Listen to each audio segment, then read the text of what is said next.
Transient homes. In caves hewn by a withdrawn sea, traces of shells. Stone set, the spread wings of mussels, relics of once. Floor marble, pale oysters glint through dirt, seams of light. Cave pearls, strewn pebbles of sand buried, dust to dust. Tied left, a skeletal seal, salt sculpture, apse of other worlds.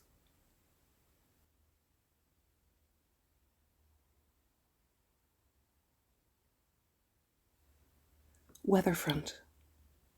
Black burdened clouds that weigh down the sky. Crippled with rain, they pour light stilts.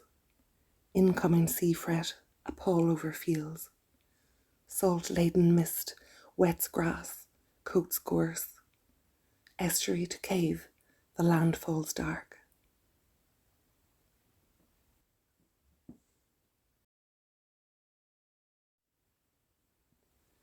Decay chain.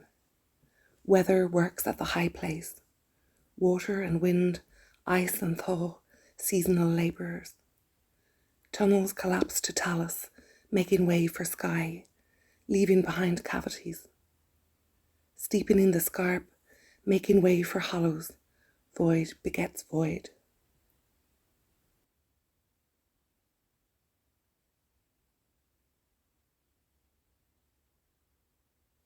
Rain gauge. The cave's mouth across the pass. Looks like rain.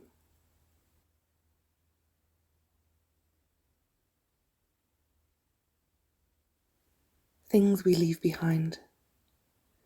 We are within the caves, fragments of bone, nests of hair, offerings of teeth. We buried within the caves, tools of labour and vanity, axe, whetstone, bone comb. We lived within the caves, briefly, night watching, food and sleep fitful. Dampened fires filled the caves with absence when we left. Cavernous within us, ribs, throats, loneliness.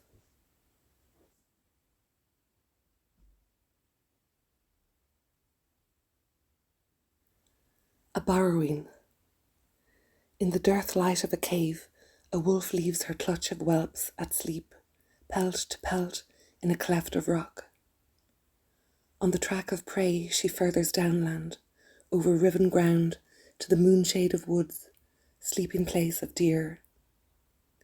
Drawn to blood metal and betraying sounds of slumber, she comes upon a mother and baby encradled, their moss bed allowing the wolf a hushed approach. Only the brittle spines of deadfall sound underfoot. A hinting breath of wind stirs the new mother's unbraided hair as her baby is taken from her weary hold by his nape. The wolf bounds caveward with its tender burden clamped.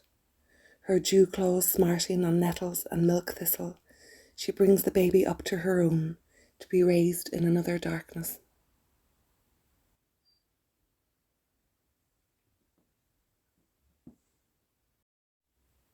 Dark school. In the teacher's cave, eyes open to the dark. Time is redundant without shadow to mark it. To learn is to cup a hand over ear and recall the sea. To learn is to note the low moans of lambing, the beat of crows homeward, the winter silenced bees.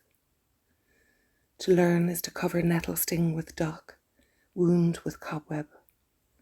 To speak is to hear the bounds of your echo, to make your way there and sink a palm into the weakness of limestone.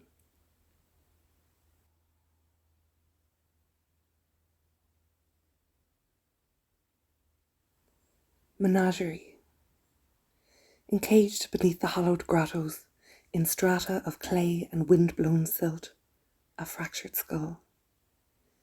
Encased in limestone and the decay of others, in layered veins of parched rivers, a stilled wing. Entombed in the hill, wounded and crouched, hare, stoat, goose, frog, bear, horse and dog await on burial. Vigilant hands will unearth them with gentle brushstrokes, spading a cautious passage to their barrows, making a mirror for what had gone before. Until then they are sealed, chambered in matter, the floor above them altars, the caves above them hollowed.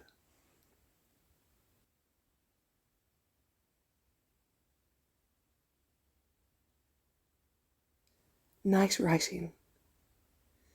Cave walls hold shadows deep in their ridges, the leavings of daylight, the folds of flowstone and drapery rock, reminders of sea and sand. In darkness you see your breath, made visible by cold, cloud of lungwork adrift. To disperse it, you try a word. Your clear vowels resound and are returned in chapel tones.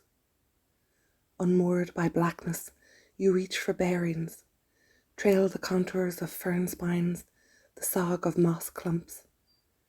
You find the bald quill of a hawk feather, wind tumbled to a centre pool. You trace the hard pellets of rabbit and sheep, reading their paths in early braille.